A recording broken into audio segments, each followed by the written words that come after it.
Je viens à votre rencontre aujourd'hui, donc cette caravane des aidants. C'est vrai qu'on a fait des modifications législatives importantes ces derniers mois pour permettre de commencer à créer ce statut des aidants, créer le congé qui est maintenant possible.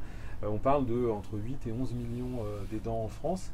Vous me disiez qu'il y a malheureusement une très grande partie des aidants qui peut-être ne se reconnaissent pas dans ce rôle-là. Quel est le rôle en fait, que vous arrivez à jouer dans cet accompagnement des familles, des aidants qui se retrouvent dans cette situation? C'est un travail de longue haleine avec beaucoup d'énergie à déployer en fait pour démultiplier les points d'approche en tous les cas de cette population qui effectivement ne se reconnaît que partiellement. 11 millions d'aidants, c'est entre 8 et 11 millions, c'est le chiffre aujourd'hui qui est a priori indiscutable.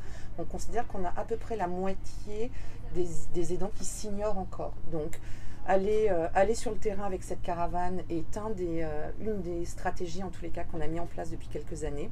En tant que député, évidemment, on fait la loi et on a bien compris la nécessité de créer ce statut et de créer ce congé pour les aidants. Qu'est-ce qui revient tout le temps, qui est le plus difficile pour les aidants et qui est systématiquement cité dans les personnes que vous rencontrez? Alors, ce qui est compliqué pour les aidants, c'est de souffler.